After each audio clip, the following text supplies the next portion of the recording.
আসসালামু আলাইকুম। কেমন আছেন আপনারা সবাই? আলহামদুলিল্লাহ আমরা কিন্তু অনেক ভালো আছি। এটা হচ্ছে আমার শুক্রবারের ভিডিও। আমার ভয়েস দিতে অনেকটা লেট হয়ে গিয়েছে। তো আমি হচ্ছে আমার পেজের মধ্যে আপডেট দিয়েছিলাম যে আমরা বাণিজ্য মেলায় যাব। তো এই সম্পর্কেই থাকবে আজকের এই ভিডিওটি। ভিডিওটা একদম স্কিপ করবেন না, সম্পূর্ণটা দেখতে হবে, তাহলে বুঝতে পারবেন। আমি হচ্ছে সকাল থেকে ভিডিওটা শুরু করেছি, তবে যেহেতু বর্তমানে ফেসবুকে কিছু রুলস আছে, তো তার জন্য সম্পূর্ণ ভিডিওটা একসাথে আমি ছাড়ছি না, এডিট করে অল্প অল্প করেই পোস্ট করছি। এবং সম্পূর্ণ ভিডিও একসাথে করলে টিকটকের মধ্যে আপলোড করতে পারি না, ভেঙে ভেঙে আপলোড করতে হয়। তো তার জন্য অনেক হেসেল হতে হয়। তো তার জন্যই মূলত আমি ভিডিওটাকে অল্প অল্প করে এডিট করে পোস্ট করতেছি। মিনিমাম 10 থেকে 15 মিনিটের একটা ভিডিও। তো একদম সকালে ঘুম থেকে উঠার পর সাফা মারোয়াকে ফ্রেশ করে দিয়েছি। তারপর ওইদিকে সকালে নাস্তা বানাচ্ছিল আম্মু। আজকে সকালে হচ্ছে তাড়াহুড়া করে চলে যাচ্ছিলাম আমরা, যেহেতু অনেকটা দূর যেতে হবে তার জন্য। তো সকালে ঘুম থেকে ওঠার পরই হচ্ছে সাফা মারোয়াকে ফ্রেশ করে দেওয়ার পর আমি তাদের জন্য নাস্তা বানিয়েছিলাম। আজকে সকালে নাস্তায় আমি সাফা মারোয়াকে সুজি খাইয়েছিলাম। কোনো খাবারই তেমন একটা খেতে চায় না, যতটুকুই খায় অল্প অল্প খায়। তবে আলহামদুলিল্লাহ যতটুকু খায় আমার জন্য যথেষ্ট। তবে আমার কাছে মনে হয় যে আরেকটু খাবার খেলে তাদের জন্য ভালো হতো। তো ওদেরকে খাবার খাওয়ানোর পর আমি আবার আম্মুর কাছে গিয়েছিলাম, যে হচ্ছে একটু ভিডিও ক্লিপও নিচ্ছিলাম। আমি কিছুদিন যাবতে আম্মুকে বলতেছিলাম যে আম্মু আমাকে বাণিজ্য মেলায় নিয়ে যাও। আমি হচ্ছে 3-4 বছর যাবত যেতে পারতেছি না সাফা মারোয়ার জন্য। গত বছর হচ্ছে সাফা মারোয়া ছোট ছিল, তার আগের বছর সাফা মারোয়া পেটে ছিল, আর তার আগের বছর হচ্ছে যেতে পারিনি, তার আগের বছর গিয়েছিলাম। মিনিমাম 4 বছর আগে মনে হয় আমার যাওয়া হয়েছিল। তো আম্মু হচ্ছে সকালে রান্নার জন্য শর্টকাটভাবে খিচুড়ি বসিয়ে দিয়েছিল। আমরা সবাই সকালে নাস্তায় খিচুড়ি খেয়েছিলাম, আর সাফা মারোয়াকে সুজি রান্না করে খাইয়েছিলাম। তার সাথে হচ্ছে নুডলস রান্না করেছিলাম, সাফা মারোয়ার জন্য নিয়ে গিয়েছিলাম। বাণিজ্য মেলায় যাওয়ার পর হচ্ছে বাচ্চাদের খাওয়ানোর অনেক সুন্দর একটা ব্যবস্থা থাকে। আপনারা বাসা থেকে খাবার নিয়ে গেলেও হচ্ছে বাবুদেরকে খাওয়াতে পারবেন, অথবা আপনারা নিজেরাও বসে খেতে পারবেন। সব কিছুই আমার ভিডিওতে আপনারা পেয়ে যাবেন। তো তার জন্য একটু স্কিপ করবেন না, সম্পূর্ণ ভিডিওটা দেখতে থাকুন। সামনে আরও ইন্টারেস্টিং বিষয় আপনাদের কাছে চলে আসবে। তো আমি নিজে নাস্তা করার পর সাফা মারোয়াকে আবার হাত মুখ মুছে দিয়েছিলাম, দেওয়ার পর হচ্ছে মুখে ক্রিম দিয়েছিলাম। তারপর তাদেরকে এখানে রেডি করে দিচ্ছিলাম। তো রেডি করার পর ফাইনালি আমিও রেডি হয়ে গিয়েছিলাম। আমার আম্মু কিন্তু অনেক বকাবকি করতেছিল। আম্মু বারবার বলতেছিল যে তাড়াতাড়ি রেডি হও, তাড়াতাড়ি রেডি হও, লেট হয়ে যাচ্ছে। তবে আমি হচ্ছে খুব ঝটপট রেডি হয়েছিলাম, প্লাস হচ্ছে সাফা মারোয়াকেও ঝটপট রেডি করে দিয়েছিলাম। আপনারা কিন্তু খুব সহজেই 30তম ঢাকা আন্তর্জাতিক বাণিজ্য মেলায় যেতে পারবেন। যেমন আপনারা যেখান থেকে যান না কেন, প্রথমেই হচ্ছে গাউসিয়াতে চলে আসবেন। তো গাউসিয়াতে চলে আসার পর হচ্ছে সেখান থেকে বিআরটিসি বাসের মাধ্যমে, অথবা অটো পাবেন অটোর মাধ্যমে, অথবা সিএনজি পাবেন সিএনজির মাধ্যমে, ডাইরেক্ট একদম মেলার সামনেই নিয়ে যাবে, ওইখানে চলে যাবেন। দেন হচ্ছে টিকিট কেটে আপনারা ভিতরে প্রবেশ করবেন। যারা বাইক নিয়ে যাবেন তারা বাইক রাখার জন্য সুন্দর একটা জায়গা পাবেন, সেখানে হচ্ছে আপনারা আপনাদের বাইকটি পার্কিং করতে পারবেন। তো আমরা কিন্তু চলে যাচ্ছিলাম, যেহেতু ফ্রাইডে ছিল, প্রচুর পরিমাণে ভিড় ছিল যা বলার মতো না। আর প্রচুর পরিমাণে রোদ ছিল। ঠান্ডা আবহাওয়া থাকার কারণে কিন্তু আম্মু মূলত সাফা মারোয়াকে নিয়ে যেতে চাচ্ছিল না। তো ওই দিন প্রচুর পরিমাণে রোদ উঠেছিল, তাই আম্মুকে বলতেছিলাম যে যাওয়ার জন্য, তাই হচ্ছে আমরা গিয়েছিলাম। যেহেতু ঠান্ডাতে বাচ্চাদের সমস্যা হয়ে থাকে, তো রোদ্রে হচ্ছে বাচ্চাদের কোনো সমস্যা হয় না। তারপর টিকিট কাটা হয়েছিল। টিকিট কাউন্টারের মধ্যে অথবা ভিতরে প্রবেশ করার সময় এই 2 জায়গায় ভিডিও করা নিষেধ, একদম বারবার নিষেধ করতেছিল তারা যে ক্যামেরা অন করবেন না বা ভিডিও করবেন না। তো তার জন্য এই 2 জায়গায় আর ভিডিও করা হয়নি। আমি প্রথমে ভেবেছিলাম যে মেলার মধ্যেই হচ্ছে কিছুটা ভয়েস দিয়ে নিয়ে আসব। আমি কিন্তু ভয়েস দিয়েও ছিলাম, এখানেও কিন্তু আমি ভয়েস দিতেছিলাম, প্লাস হচ্ছে আমি বিভিন্ন স্টলে গিয়েও কিন্তু ভয়েস দিয়েছিলাম। তবে আনফর্চুনেটলি ভয়েসগুলো শোনা যাচ্ছিল না, যেহেতু প্রচুর পরিমাণে ভিড় ছিল। অনেক মানুষের কোলাহল ছিল, তার জন্য ভয়েসগুলো একটুও শুনতে পাচ্ছিলাম না। তাই জন্য আমি ভয়েসটাকে এডিট করে কেটে দিয়েছি। এখন হচ্ছে নর্মালি ভয়েস দিচ্ছি। আর কি বলবো, এখন এত পরিমাণে ঘুম পাচ্ছে, বারবার আমার ভয়েসটাকে স্টপ করতে হচ্ছে, বারবার ভয়েস স্টপ করে ভয়েসটা দিচ্ছি। আমার চোখে প্রচুর পরিমাণে বারবার ঘুম পাচ্ছে। বাট হচ্ছে এখন যদি ভয়েসটা না দেই, সকালবেলা আমি ভয়েসটা দেওয়ার সময় পাবো না, তার জন্য এখনই ভয়েসটা দিয়ে রাখছি। আর এই লং ভিডিওগুলো আমার পেজের মধ্যে প্রতিদিন সন্ধ্যা 7টায় আপলোড হবে। আপনারা যারা আমার পেজের মধ্যে লং ভিডিও দেখতে চান বা দেখেন, তারা প্রতিদিন সন্ধ্যা 7টায় পেয়ে যাবেন। সাথে সাথে কিন্তু আমি ইউটিউব চ্যানেলের মধ্যেও এই ভিডিওগুলো ছেড়ে দেই। এক কথায় হচ্ছে লং ভিডিও আমার ফেসবুক পেজ অথবা ইউটিউব পেজ প্রতিদিন সন্ধ্যা 7টায় আপনারা পেয়ে যাবেন। আমরা হচ্ছে ফ্রাইডেতে মেলায় গিয়েছিলাম। তো মেলা থেকে আসার পর অনেক লেট হয়ে গিয়েছিল, যেমন ধরেন মাগরিবের আজানের পরে আমরা বাসায় এসেছিলাম। তো রাত্রে অনেক টায়ার্ড ছিলাম, তার জন্য ভয়েস দেওয়া হয়নি। দেন আজকে শনিবার, আজকে আবার বিকেলের দিকে আমি আমার শ্বশুর বাড়িতে চলে আসি, তার জন্য ভয়েসটা দেওয়া হয়নি। তো এখন যেহেতু সাফামারা ঘুমিয়ে গিয়েছে, তার জন্য আমি এখন রাত্রে ভয়েসটা দিয়ে রাখছি। আগামীকাল মানে হচ্ছে রবিবার দিন সন্ধ্যা 7টায় আপনারা পেয়ে যাবেন আমার ইউটিউব চ্যানেলের মধ্যে এবং ফেসবুক পেজের মধ্যে। আর এখানে যতটুকু সম্ভব আমি আপনাদেরকে দেখিয়ে দিচ্ছি যে আপনারা কি পরিমাণে জিনিসপত্র পাবেন বা কোন কোন রকমের জিনিসপত্র পাবেন। এখানে হচ্ছে ম্যাক্সিমাম জিনিস অ্যালুমিনিয়ামের, প্লাস হচ্ছে কাঁচের থালা বাসনও ছিল, যেমন আপনার কোনো মেহমান আসলে এগুলো সার্ভ করার জন্য অনেক সুন্দর হবে, ডাইনিং টেবিলটাকে আপনারা অনেক সুন্দর করে সাজাতে পারবেন। তো এটার প্রাইস ছিল 1000 টাকা, জাস্ট এই একটা গ্লাসেরই প্রাইস ছিল 1000 টাকা। তারপর এখানে হাফ প্লেট ছিল, তারপর আপনার এগুলোকে কি বলে, হাঁড়ি ছিল রান্না করার জন্য। সব কিছুর মধ্যে কিন্তু আপনারা প্রাইস দেখতে পারবেন, সব কিছুর মধ্যে প্রাইসটা লেখা থাকে। তো আমরা কিন্তু এখানে একটার পর একটা দোকানে যাচ্ছিলাম এবং ভিডিও করে নিচ্ছিলাম। আমার আম্মুও কিন্তু বলছিল যে কোনটার কেমন প্রাইস দেখে নিতে। আমরা হচ্ছে সব দোকানেই ঘুরেছি মোটামুটি। এটা ছিল কিয়ামের মধ্যে প্রবেশ করেছিলাম, এখানে ছোট বড় সব কিছু আইটেমই পাওয়া যাবে। তো কোনটার প্রাইস কেমন সব কিছু এখানে লেখা আছে, যেমন এটার প্রাইস হচ্ছে 960 টাকা, এটা হচ্ছে 2390 টাকা।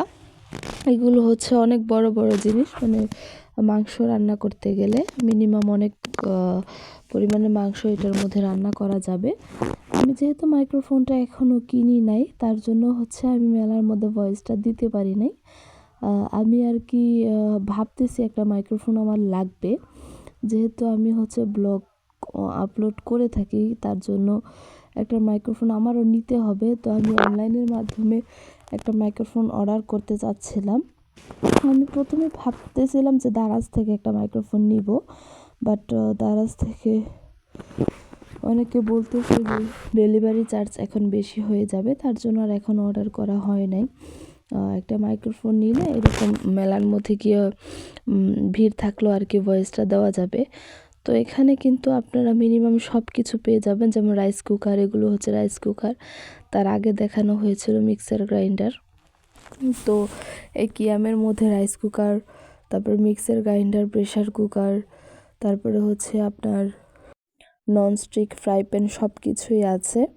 আর এবার কিন্তু মেলার মধ্যে মোটামুটি 327টার মতো ছোট বড় সব স্টল বসেছে এবং সবগুলোর মধ্যে কিন্তু আপনারা ডিসকাউন্ট প্রাইজের মধ্যে সব কিছু পেয়ে যাবেন। এই দোকানের মধ্যে আপনার এই দোকানের মধ্যে আপনার মূলত ছিল কাঠের জিনিস, বেতের জিনিস এবং বাঁশের জিনিস। এখানে হ্যান্ডমেড চুড়ি ছিল অনেকগুলো, এক জোড়া ছিল আপনার 200 টাকা করে। তো তারপর এখানে আপনার কলম ঝুড়ি ছিল, এটা মনে সম্ভবত বেতের নাকি বাঁশের বলে এগুলোকে। তারপর এখানে আপনার মূলত হাতের কাজের পুঁতির অনেক জিনিসপত্র ছিল।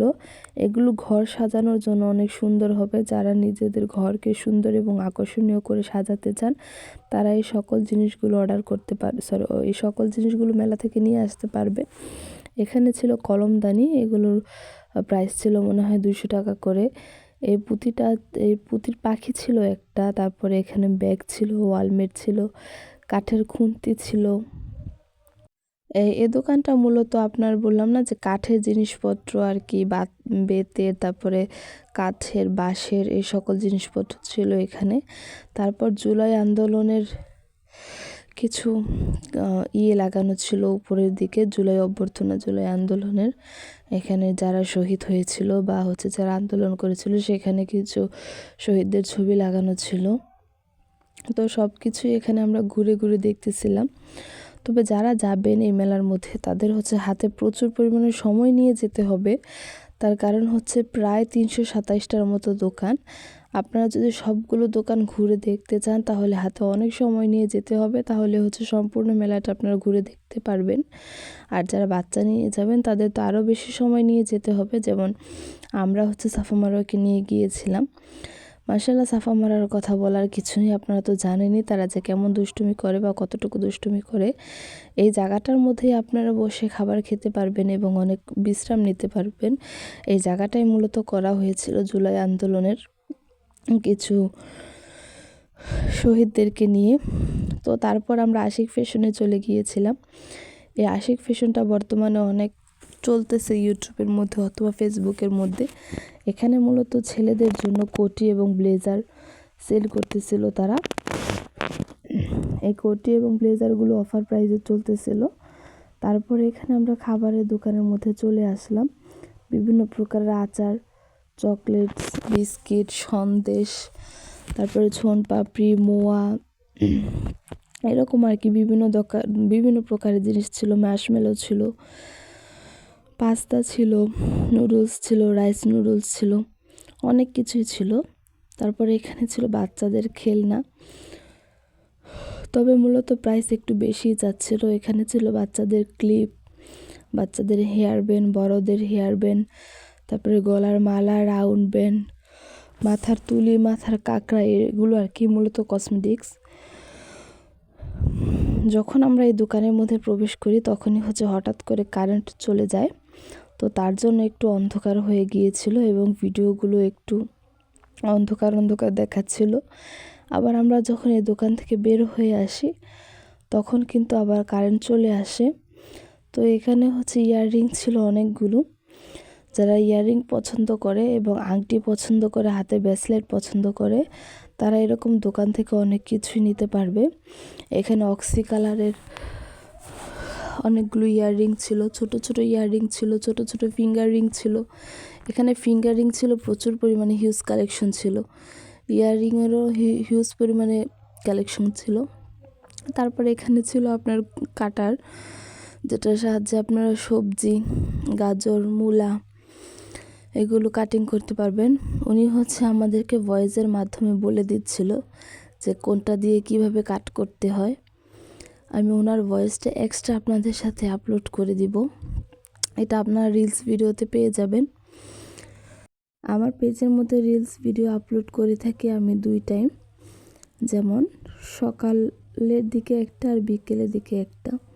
যারা রিলস ভিডিও দেখতে চান তারা সকাল এবং বিকেল আমার পেজের মধ্যে চোখ রাখলেই অথবা পেজটা ফলো দিয়ে রাখলেই রিলস ভিডিওগুলো আপনারা পেয়ে যাবেন। এখানে এই প্রোডাক্টটার সাথে একটা কি যেন বলতেছিল নাম, এটা ফ্রি দিচ্ছিল পেঁয়াজের জন্য, যাতে হাত কেটে না যায়। আর এখানে আপনারা বিভিন্ন রকমের জিনিস কাটতে পারবেন, যেমন একটা দিয়ে ভাজি করতে পারবেন, একটা দিয়ে চপ করতে পারবেন, তারপরে একটা দিয়ে আলু আর গাজর চিপসের মতো করে ভাজতে পারবেন। এগুলি উনি ওনার দাম সহকারে বলতেছিল। তারপর এখানে ছিল জুতার দোকান, জুতাও প্রায় অনেক কালেকশন ছিল। বিশেষ করে নাকড়া জুতা যেগুলো ছিল ওইগুলোর প্রাইসটা একটু ভালো ছিল, বেশি ছিল, যেমন 1500-1600 এরকম। তারপর উনিও এরকম কাটার বিক্রি করতেছিল।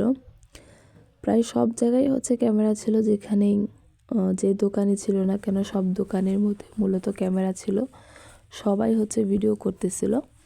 আমি ওনাদের ভয়েসটা এক্সট্রা আপলোড করে দেবো রিলসের মধ্যে, আপনারা চাইলে রিলস থেকে দেখে নিতে পারেন। এবং কারা কারা বাণিজ্য মেলায় গিয়েছেন তারা কিন্তু কমেন্ট বক্সে আমাকে জানিয়ে যেতে পারেন।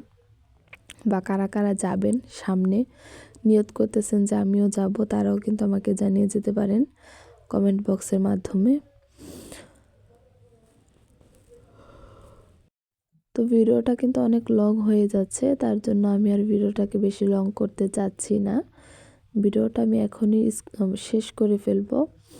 যারা যারা আমার ফেসবুক পেজ থেকে দেখতেছেন তারা ফেসবুকটাকে ফলো দিয়ে দিয়েন, যারা ইউটিউব থেকে দেখতেছেন তারা ইউটিউবটা সাবস্ক্রাইব করে দিয়েন, এবং যারা টিকটক থেকে দেখতেছেন তারা লাইক কমেন্ট শেয়ার করে দিয়েন। আপনাদের এই কমেন্টস এবং লাইক অনুপ্রেরিত করে আর নতুন ভিডিও বানানোর জন্য। Next part